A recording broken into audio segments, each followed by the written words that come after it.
On arrive très vite à se poser cette question, tout simplement parce qu'on se rend compte qu'il y a des demandes d'experts. On va vous demander d'être un expert en iOS, ou un expert Android, un expert décisionnel, un expert en sécurité. Et on voit tout de suite à côté que la fourchette de salaire est supérieure à celle d'un dev généraliste à qui on demandera des compétences communes, si c'est dans le développement web, HTML, CSS, JavaScript, plus un framework par exemple. Mais on voit bien que ça, ce sera un peu le tronc commun, donc un peu comme le médecin généraliste, et qu'au-dessus, eh bien, celui qui accédera à un meilleur statut, un meilleur salaire, une meilleure perspective. Or, la chose fonctionne pas de la même façon dans le dev qu'en médecine, parce qu'en médecine, déjà, comme on disait tout à l'heure, c'est qu'il y a cette obligation de passer par les médecins généralistes qui n'existe pas dans le monde du dev. Vous n'êtes pas... On va pas vous obliger sur une certaine mission à dire vous allez passer par un développeur généraliste et puis ensuite c'est lui qui prescrira le recours à un spécialiste Android ou iOS ou un expert en base de données. Et également le fait qu'il y a presque une inversion de ce qu'est un généraliste et un spécialiste. Et je me souviens plus de qui avait sorti cette formule, mais elle colle tout à fait à la réalité, en tout cas que j'ai pu constater sur le terrain. Vous me direz si c'est votre cas également. C'est que bien souvent un généraliste en développement, c'est un expert qui a réussi. En gros, c'est quelqu'un qui a plusieurs spécialités. Donc, c'est un poly-expert. Or, on voit pas cette chose en médecine.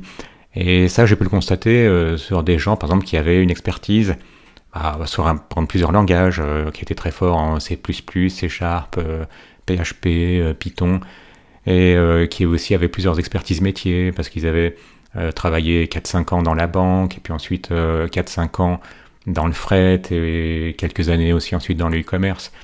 Donc c'est des gens finalement qui sont devenus généralistes après avoir été experts, ce qui n'existe pas dans d'autres domaines. En programmation, un généraliste, c'est un expert qui a réussi. J'ai pu la voir plusieurs fois sur le terrain et je la trouve adaptée. Mais il y a une chose aussi qui brouille les cartes, c'est que la notion d'expert, c'est aussi quelque chose que demandent les RH, mais en se calant sur des métiers qui sont complètement différents de ceux du dev. Par exemple, en RH, on va vous demander, un spécialiste en soudure dans le domaine du nucléaire, ou un couturier expert dans la maroquinerie de luxe, ou vous voyez des choses très pointues, mais dans des domaines qui bougent peu. C'est-à-dire que vous allez devenir expert en soudure dans le nucléaire, parce que vous serez déjà un soudeur sans doute expérimenté, et en plus vous passerez des qualifs qui vous permettront de bosser dans un environnement très spécifique comme le nucléaire, et pareillement pour quand vous vous spécialisez dans les domaines, comme je vous disais, dans la maroquinerie de luxe. Là, c'est des domaines dans lesquels vous montez en compétence au fil des années, et c'est des domaines qui ne vont pas changer, c'est souvent des métiers qui existaient tels qu'il y a 50 ans, et parfois 100 ans. De gens qui travaillent dans l'industrie du luxe, c'est des métiers très traditionnels. Or, en dev, on n'a pas ce côté aussi figé qui fait que vous allez avoir une spécialité, vous allez pouvoir progresser tout doucement au fil des années puis des décennies. Il y a bien des principes de base qui ne changent pas. Ce sera tous les principes de génie logiciel. Ce qui inclura, on va dire, en gros, tous les algorithmes, les structures de données que vous utiliserez, les principes tels que solid et dry, etc. Et donc les RH, en voyant ça, ils disent qu'est-ce qu'on va faire ? On va demander un gars qui connaît tout, qui a toutes les expertises. Donc on en revient au cas de ce poly-expert. Sauf que le salaire ne suivra pas. Donc en gros, ils vont demander un expert sur plusieurs choses, mais avec un salaire plus ou moins de junior, ou sur des expertises je dirais pas contradictoires, mais tellement opposées que en fait ce sera très dur de trouver. Ce sera en gros rechercher le mouton à 5 pattes. Par exemple, en poste, j'ai souvent vu qu'il y avait des spécialistes Android ou des spécialistes iOS. Et bien souvent, c'était 2 développeurs différents qui étaient utilisés parce que, pour justement, étant expert, il fallait qu'ils connaissent toutes les spécificités des différentes plateformes. Donc, il fallait qu'ils connaissent bien les spécificités propres à Android, les spécificités propres à iOS, alors que ce soit pour gérer des push notifications propres à chacune des plateformes ou pour pouvoir offrir à leurs différents segments de marché l'expérience utilisateur à laquelle ils s'attendent. Donc l'expérience utilisateur qu'attend un utilisateur d'Android et celle d'un utilisateur de produits Apple n'est pas la même. Donc même si pour exister ce genre de poly-expert qui aurait d'abord une expertise sur Android puis ensuite serait allé sur iOS, dans la pratique on voit bien que c'est pas le cas.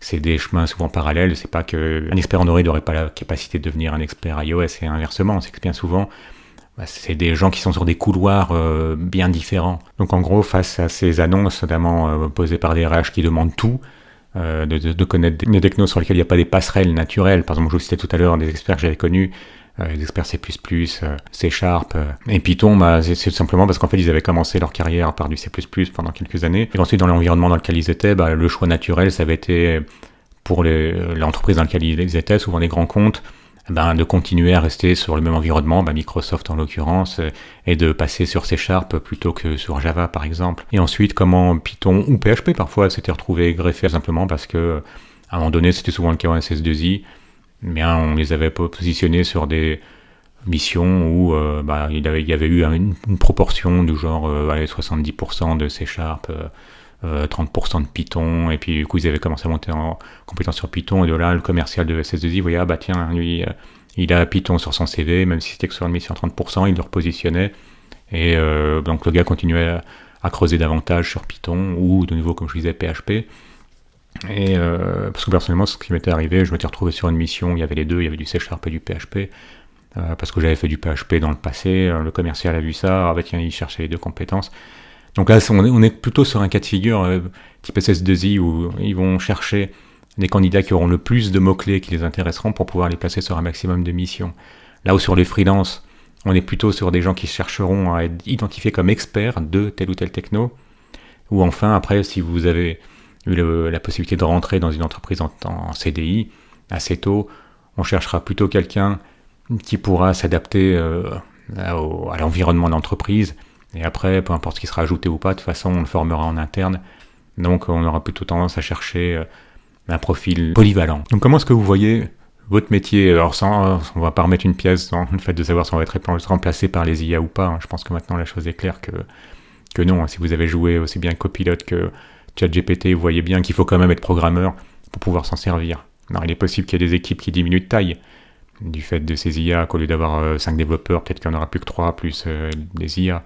Mais en tout cas, bon, on va pas réouvrir cette parenthèse. Comment est-ce que vous voyez dans 3, 5, 10 ans?